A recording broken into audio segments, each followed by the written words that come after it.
Okay guys, so today I'm going to talk to you about the different kinds of centers that we have, because next time in class we're going to start doing a few centers.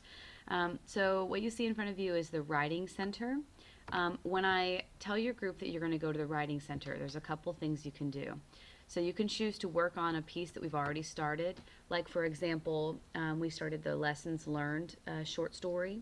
So that would be one that you could continue working on, revising it, getting help from peers. So right here, peers share. Again, if you're having a quiet conversation because you're really stuck and you're asking for help, that's different than just talking off topic. So make sure that you're actually talking about your piece if you choose that.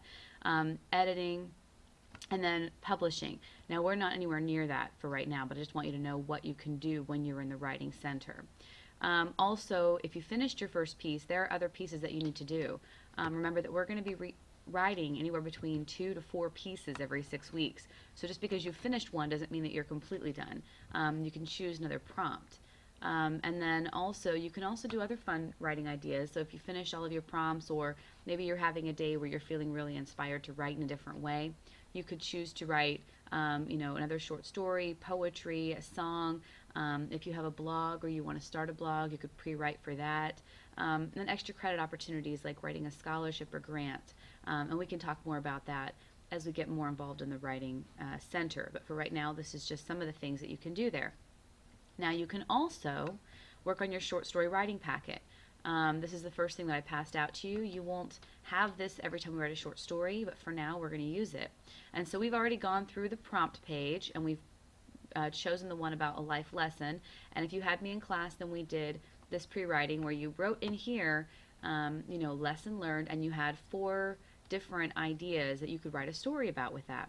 So from there, the next part of that packet is going to be the pre-writing over here. So thinking really about the characters, the setting, the conflict, which we'll talk about, or which you talked about last time in class, and then going from that into looking at different kinds of leads.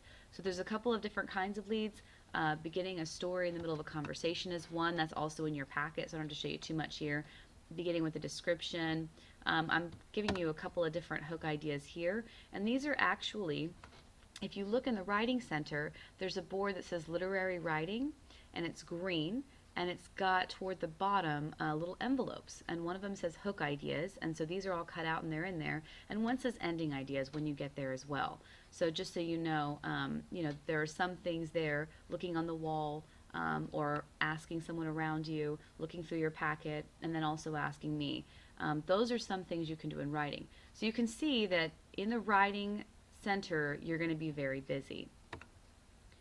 When I ask you to go to the reading center, here are some of the things you can do in the reading center. You can read a book.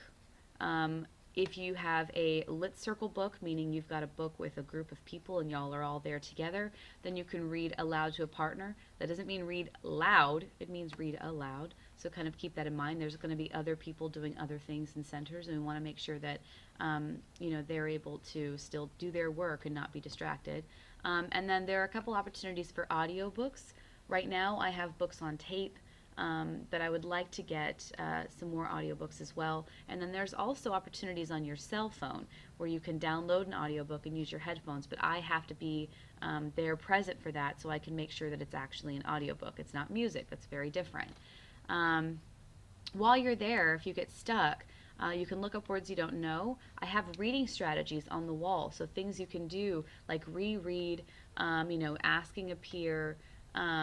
I also have a couple of different posters to help you with before you read, like trying to recall the information before you read, during reading, really visualizing. I talked about, remember, annotations and connections. And if you can't write in your book, use Post-its. I had you guys buy Post-its for your supplies. That's part of annotating. I want to see that you're annotating, that you're interacting, that you're thinking while you're reading.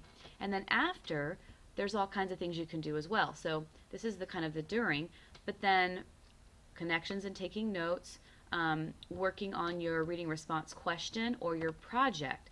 Those are things you can do after. So let me show you what I mean by that. Reading response questions. So this just got passed out to you because you just got your books. And so this is basically every time that you read, you would answer one of these questions. And notice that on one side it's fiction and one side it's nonfiction. meaning that, fiction is like something that's not real and nonfiction is real. And I've got both types in my library. So you would choose a question and you would also use a quote from the book that supports the answer to your question. So that's important because we're going to start practicing for our open-ended questions on STAR. So you definitely want to do the question, answer the question, but you also want to have a quote. And it should be about a paragraph. So that means about 5 sentences at a minimum. Okay? So I'm going to ask for those on Fridays. Every Friday, you'll turn those in. In addition, this is what your book project looks like. Now you're going to get this passed out as well, if you haven't already. And so it's a 2-page, kind of a front and back kind of thing. And you fill out the basic information about the book. Here's the Lexile and the points. We've talked about that a little bit. And then we've looked at characterization. We've looked at conflict. Point of view is upcoming. So this is not due all at once. Look to me for your specific due dates on this. And then second page has to do with the setting. And then you have to choose one of the 3. So you're going to draw a map of the neighborhood, illustration of a significant place, a storyboard of what's going on, or another idea that you think will work for your book that kind of shows what your book is about. So those are some real simple things that you're going to do for your book project. So just like with writing, you're going to be very busy when I put you in the reading center. And even if you finished all of your work, the number one thing to do in the reading center is to read. So if you've finished your question, you've finished your project, you've been annotating with it and connecting it, you understand your book, then you can just read your book. And when you finish that book, guess what you'll do? You'll start reading another one. Okay? I hope that helps you understand what to do during the Reading and Writing Center. If you have other questions, I'm here in class.